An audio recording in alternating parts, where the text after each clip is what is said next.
Assalamualaikum warahmatullahi wabarakatuh. Kembali lagi di channel Cinarita Nusantara.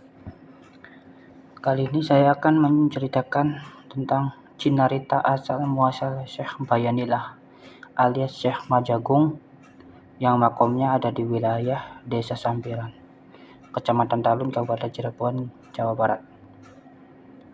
Syekh Bayanillah alias Syekh Majagung setelah selesai peresmian Masjid Agung Mulyo Sampiran, kemudian dalam 1 pekan menjadi imam masjid, tetapi kalau istirahat tetap masih menginap di Gubuk Ki Surago. Kemudian masih di pagi harinya masih di bulan Rajab atau Rajab tanggal 25 Hijriah tahun 785 Hijriah atau tahun 1297 Saka dalam Jawa, sebelum Masehi. Kalau di tahun Masehi 1364 Masehi. Syekh Bayanillah dalam pitutur kepada Ki Surago dan Pinangeran Sukmajati. Ki Surago dan Pinangeran, mohon maaf yang tak terhingga hari ini saya mau melaporkan kepada Gusti Ratu Singapura. Belum selesai pitutur melihat rakyat Padukuhan Sampiran menggeruduk ke gubuknya Ki Surago. Terus semuanya mengucapkan Assalamualaikum warahmatullahi wabarakatuh. Terus dijawab Waalaikumsalam warahmatullahi wabarakatuh. Salah satu warga yang mewakili rakyat Padukuhan Sampiran pitutur, Gusti Syekh, mohon maaf saya pribadi dan atas nama rakyat Padukuhan Sampiran, kalau saya dan rakyat Padukuhan Sampiran tidak sopan atau terlalu lancang sikapnya. Begini Gusti Syekh, saya dan semua masyarakat Padukuhan Sampiran sudah bermusyawarah selama 3 hari dengan tujuannya yaitu semua masyarakat Padukuhan Sampiran dengan sangat hormat dan memohon kepada Gusti Syekh agar tetap di daerah Padukuhan Sampiran sekaligus menjadi tetua di Padukuhan Sampiran sampai akhir hayat. Dan kalau Gusti merasa kasihan dan mencintai rakyat Padukuhan Sampiran, Gusti Syekh harus mau menjadi tetua di Padukuhan Sampiran ini. Rakyat Padukuhan Sampiran setuju tidak Gusti Syekh menjadi ketua di Padukuhan Sampiran ini. Dan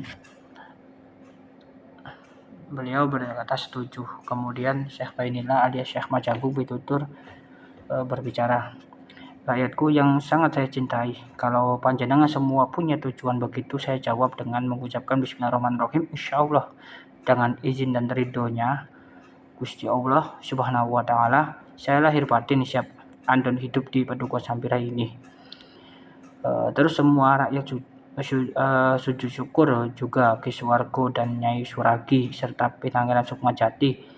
Tetapi wahai rakyatku, saya akan melaporkan tentang titah dari Gusti Ratu Singapura tentang hasil titah saya yang ditugaskan di daerah ini. Juga mengembalikan pusaka kebanggaan Peratuan Singapura yaitu selendang Juano. Karena punya Gusti Ratu selendang ini, dan nanti kalau sudah tidak ada yang dibicarakan dengan Gusti Ratu ini, insya Allah saya akan minta restu kepada Gusti Ratu Singapura alias Gusti Ratu Endang Syaketi. Saya akan menetap di daerah Padukuhan Sampiran ini selamanya. Terus masyarakat mengucapkan amin. Syekh Bayanillah melanjutkan pituturnya, saya akan cepat kembali ke Padukuhan Sampiran ini dan insya Allah saya akan andal hidup selamanya di Padukuhan Sampiran ini, sekaligus menerima menjadi tetua di Padukuhan Sampiran. Dan sekarang supaya cepat selesai, saya pamit mundur mau ke Keratuan Singapura kepada Ki Surago dan Pinangeran Sukmajati. Saya titip masjid tentang yang menjadi masjid saya yang saya percayakan kepada Pinangeran Sukmajati dan Ki Surago. Kepada semua rakyat Padukuhan Sampiran, mohon doanya agar Gusti Ratu mengizinkan saya akan menetap di Padukuhan Sampiran ini. Akhirnya Assalamualaikum warahmatullahi wabarakatuh. Terus dijawab semua oleh semua masyarakat Sampiran, Waalaikumsalam warahmatullahi wabarakatuh. Kemudian Syekh Bayanillah langsung tindak tidak kelihatan oleh mata semua rakyat daerah Padukuhan Sampiran. Singkatnya, orang Cinarita di Keraton Singapura, Gusti Ratu Singapura alias Gusti Ratu Endang Saketi alias Gusti Permaisuri Dewi Ayuningrum sedang memberikan wejangan kepada semua abdi dalamnya.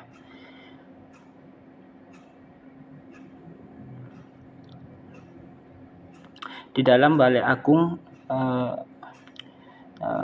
Gusti Ratu Dewi Ayuningrum sedang memberi wejangan kepada semua abdi dalamnya di dalam Balai Agung. Semuanya abdi dalam duduk di balai dalam. Gusti Ratu hampir selesai memberi wejangan kepada semua abdi dalam Keraton Singapura.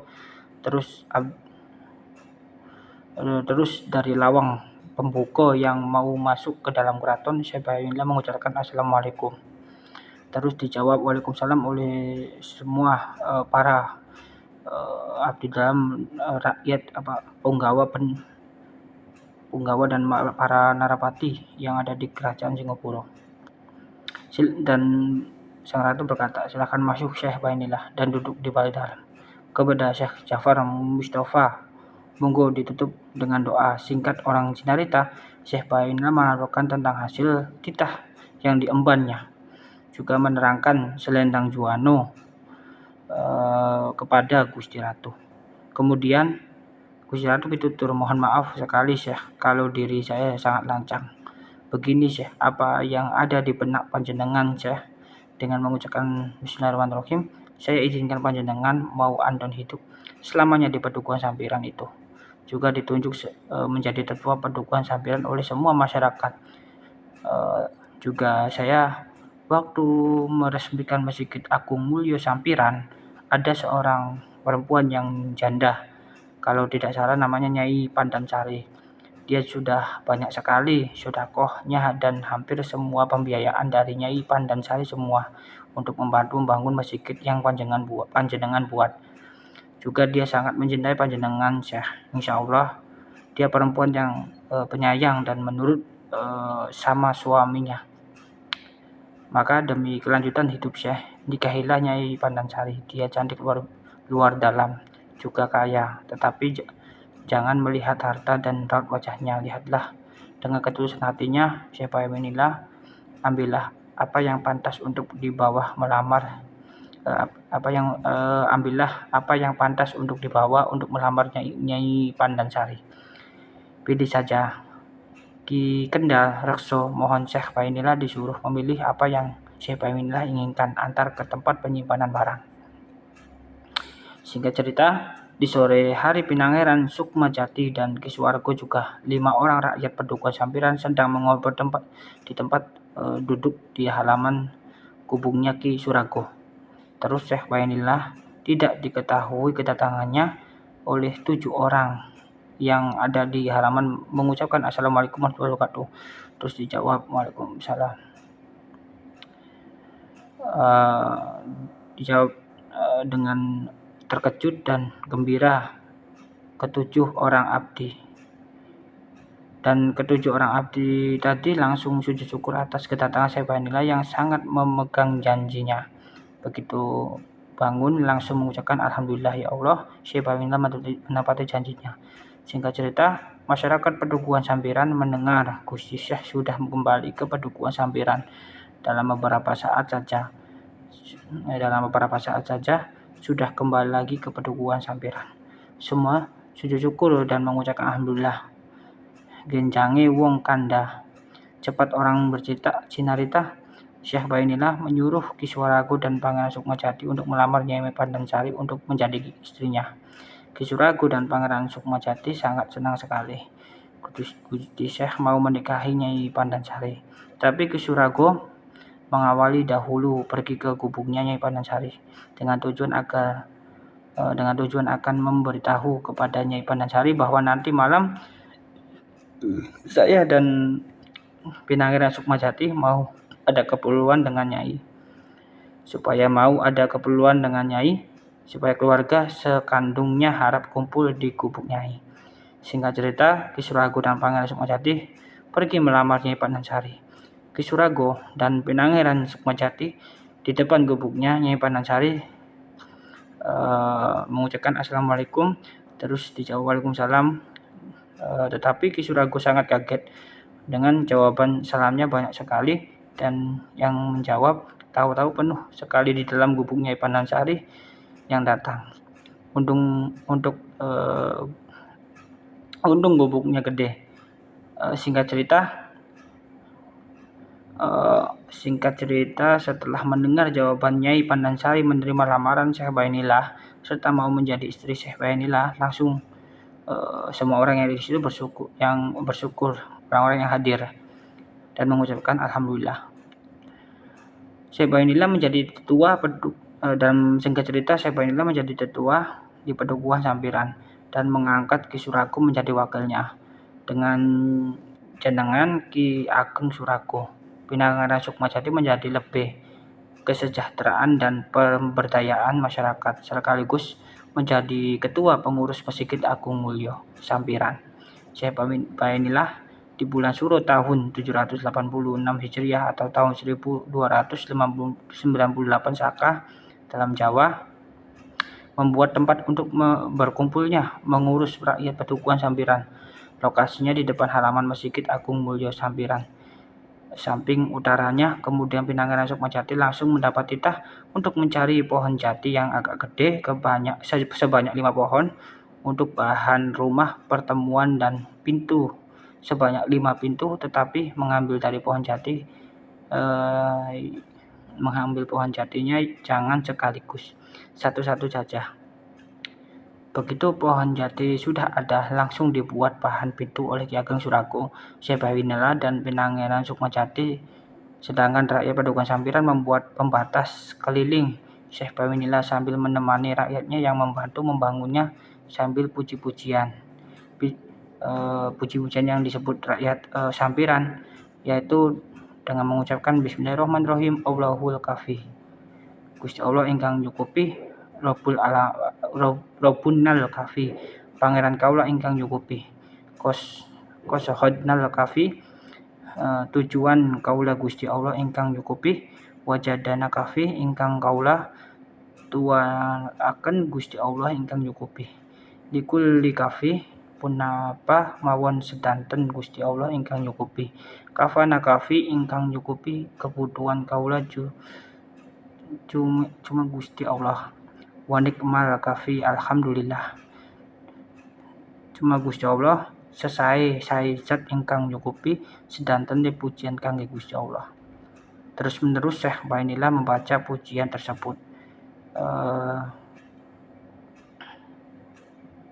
Sebelum ramai seperti terus menerus Syekh Bainillah membaca puji-pujian tersebut dan alhamdulillah zaman sekarang menjadi ramai yang membacanya. Kemudian pintu sudah jadi, langsung dipasang sebagai pintu masuk keliling depan oleh Syekh Bainillah. Terus sudah terpasang, Syekh Bainillah memberi nama pintu pertama itu namanya Lawang Sucirago. Makna dari Lawang Sucirago itu suatu orangnya yang mau masuk bersilaturahmi di balai pertemuan harus berwudu dahulu serta harus bersih dari hawa nafsu. Terus pintu yang kedua sudah jadi lagi, terus dipasang oleh Syekh Bainillah, kemudian diberi nama Lawang Sukmorogo.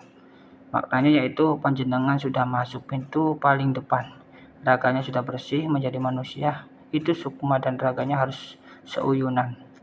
Kemudian Pinangaran Sukmajati mencari pohon jati lagi. Begitu mau dicabut, makhluk berbangsa jin yang menunggu langsung menyerang Pinangaran Sukmajati. Tetapi makhluk jin tadi mengenali siapa aslinya yang akan mencabut pohon jati sebagai rumahnya. Terus makhluk jin tadi langsung minta ampun karena yang akan mencabutnya pemimpinnya. Terus pitutur Gusti Ageng Banjar Kalong, ampun, saya juga ingin seperti Gusti menjadi manusia biasa dan masuk agama Islam. Terus Pinangaran Sukmajati pitutur, panjenengan ini siapa namanya? Terus dijawab, saya bernama Ki Ageng Bandung Waso, Gusti. Kemudian Pinangaran Sukmajati membawa Ki Ageng Bandung Waso mau diislamkan oleh Syekh Bainillah. dan membawa pohon jati lagi, dan Syekh Majagung mengislamkan Ki Bandung Waso dan diberi jenengan Ki Ageng Jati Suro. Kemudian Syekh Bainillah membuat sumur yang bekas cabutan pohon jati yang untuk bahan membuat mesikit. Sumur tersebut diberi nama Sumur Kejayaan. Sumur Kejayaan ada airnya hanya di bulan Maulid di tanggal 10, 11, 12 Hijriah saja. Kalau ingin berikhtiar mengambil air Sumur Kejayaan. Kemudian Syekh Bainillah begitu pitutur ketiga sudah selesai, langsung dipasang di depan Sumur Kejayaan dan diberi nama Lawang Priatin. Makna Lawang Priatin yaitu sesudah melewati lawang yang pertama, raganya manusia sudah bersih dari segala hawa nafsu dan pemikirannya seuyunan, selaras hidupnya, harus berhati-hati, waspada, prihatin atau menghemat. Karena pas pintu ketiga dibuka langsung ada sumur, Syekh Bainillah kemudian memasang pintu yang keempat terus diberi nama Lawang Agung Mulyo. Makna yaitu sesudah melewati pintu ke-1, pintu kedua, dan pintu ketiga, manusia insya Allah hidupnya baik dan mulia. Kemudian Pangeran Sukmajati membawa pohon jati yang terakhir langsung dibuat untuk bahan membuat bangunan balai pertemuan dan pintu sesudah jadi semua. Terus Syekh Bainillah memberi nama pintu kelima, namanya Lawang Pamujudan. Ugi nama balai pertemuan diberi nama Kruhu Kamulian, dan gedung tersebut sampai zaman sekarang tempati makom Syekh Bainillah alias Syekh Majagung. Nama pemberian dari Paduka Prabu Wijaya Kusuma, raja pertama di kerajaan Singapura, dan istrinya yang bernama Nyai Pandansari alias Nyai Ageng Sampiran memberi nama dari rakyat Padukuhan Sampiran setelah menikah dengan Syekh Bainillah. Itulah sejarah desa Sampiran ya teman-teman. Desa Sampiran sendiri itu dibabat oleh Ki Ageng, dibabat oleh Syekh Bainillah atau Syekh Majagung.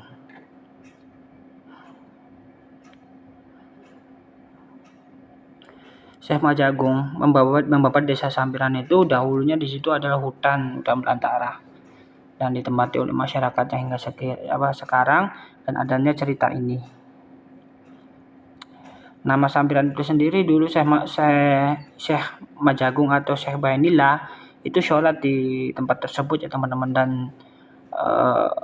beliau kebingungan mau menyampirkan jubahnya di mana, dan akhirnya beliau terpikir kelak daerah ini akan namanya Sampiran karena susah untuk menyampirkan selendangnya di tempat itu, dan beliau menyampirkan selendangnya di sebuah ranting, dan desa itu dinamakan Desa Sampiran. Cerita ini mengambil dari babat kerajaan Singapura yang memakai bahasa Jawa asli Singapura, ditulis, diterjemahkan, mendadak ngerti di HP ya teman-teman. Dan ini adalah salah satu peninggalan dari juru kuncen situs peninggalan kerajaan Singapura. Ya, sekian selesai cerita asal muasal nama daerah Sampiran dan asal muasal makom Syekh Bainillah di wilayah Desa Sampiran, Kecamatan Talun, Kabupaten Cirebon, Jawa Barat. Tentang versi saya ini kalau tidak sama dengan versi semua pembaca dari penyimak YouTube Cinarita Nusantara dari lubuk hati saya yang paling dalam, saya mohon maaf karena yang namanya sejarah itu banyak sekali versinya. Sekian, terima kasih, semoga cerita saya menambah wawasan sedulur semua. Wassalamualaikum warahmatullahi wabarakatuh. Salam Rahayu.